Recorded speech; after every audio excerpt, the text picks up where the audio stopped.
Welcome to Rizvi's e-learning channel.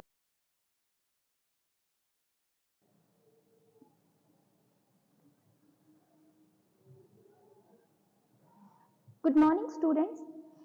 Heat and mass transfer subject में आज जो हम नेक्स्ट टॉपिक पढ़ने जा रहे हैं उसका नाम है fins of uniform cross section area. Before starting fins of uniform cross section area we have to discuss something about designing of fins.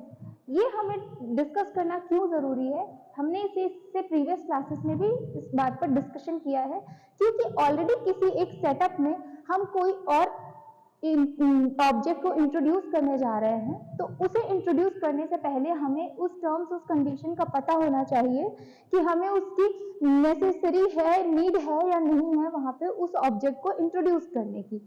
तो फिन के लिए हमने यही अभी तक पैरामीटर्स पढ़े हैं कि जब भी हम फिन को इंट्रोड्यूस करते हैं तो उसका पर्पस होता है कि सरफेस को बढ़ा देना, सरफेस एरिया को बढ़ा देना, जिसकी वजह से जो टेम्परेचर है उस ऑब्जेक्ट का, पर्टिकुलर ऑब्जेक्ट का, वो तेजी से रिड्यूस होगा। हीट जनरेशन जितनी ज्यादा होगी बॉडी में तो हमें रिक्वायरमेंट होगी कि जो टेम्परेचर का रिडक्शन हो वो भी उतनी ही तेजी से हो।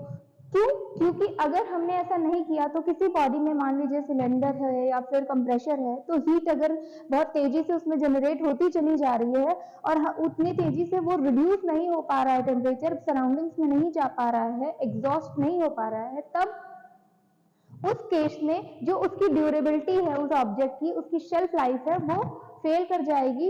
एक ऐसा पॉइंट आएगा जहां पे मटेरियल जो है या ऑब्जेक्ट है उसकी जो वर्किंग लाइफ है वो स्टॉप हो जाएगी, वो ब्रेक डाउन की कंडीशन पे आ जाएगा, जिसकी वजह से जो हमारा पूरा का पूरा सेटअप है वो भी और जो भी हम ऑपरेशन उस ऑब्जेक्ट के थ्रू परफॉर्म कर रहे हैं उसमें भी डिस्टर्बेंस क्रिएट हो जाएगा।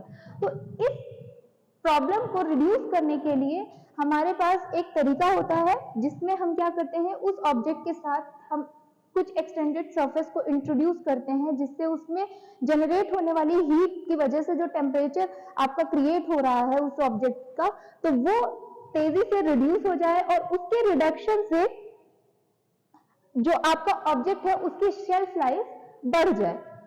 अब इसके लिए हमें बहुत जो रिक्वायरमेंट है वो हमें टेम्परेचर की जानकारी होनी चाहिए। टेम्परेचर कितना जनरेट हो रहा है, किस किस पॉइंट पे कितना कितना डिस्ट्रीब्यूशन है टेम्परेचर का और अलोंग द वे कहाँ कहाँ पे वो डिस्ट्रीब्यूट हो रहा है, किस किस पॉइंट पे कितना कितना टेम्परेचर डिस्ट्रीब्यूट हो रहा है, हमें इस सारी चीजों की नीड होती है। तो for proper design of fin the knowledge of temperature distribution are necessary और इस नेसेसरी कंडीशन के लिए हमें कुछ ना कुछ एजम्पशंस होते हैं जो हम परफॉर्म करते हैं, उसे मानकर ही हम फिन की डिजाइन करते हैं। For the analysis of heat flow through the fin following assumptions are made.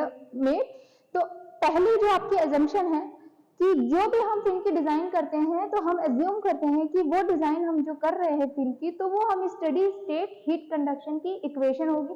Steady state heat conduction हो रहा होगा यानी कि जो आपकी हीट जो भी जनरेट हो रही है एक तो वो कंडक्शन के थ्रू हो रही होगी और दूसरा वो स्टेडी स्टेट में होगी। किसी भी तरीके का फिन मटेरियल में कोई भी हीट जनरेशन नहीं हो रहा होगा, मतलब कि जो भी ऑब्जेक्ट है आपका उसमें जितनी भी हीट जनरेट हो रही है उसकी वजह से जो भी टेम्परेचर में अनसर्टेनिटी है, जो टेम्परेचर राइज हो रहा है, तो अब अगर हम कोई एक्सटेंडेड सरफेस इंट्रोड्यूस कर रहे हैं तो उस टेम्परेचर की वजह से या उस हीट फ्लो की वजह से फिन मटेरियल या जो एक्सटेंडेड सरफेस हम इंट्रोड्यूस कर रहे हैं उसमें किसी भी तरीके का हीट जनरेशन नहीं स्टार्ट होगा।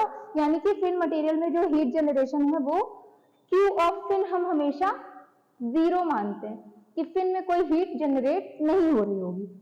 फिर हीट कंडक्शन जो है वो यूनिडायरेक्शनल होगा यानी कि एक ही डायरेक्शन में हीट का फ्लो हो रहा होगा, मल्टी डायरेक्शन नहीं होगा। अगर एक्स डायरेक्शन में हीट फ्लो कर रही है तो ओनली एक्स डायरेक्शन में हीट फ्लो करेगी, वाई डायरेक्शन में हीट फ्लो कर रही है तो ओनली वाई डायरेक्शन में हीट फ्लो करेगी, ना कि एक्स और वाई दोनों डायरेक्शन से हीट का फ्लो होने लगे।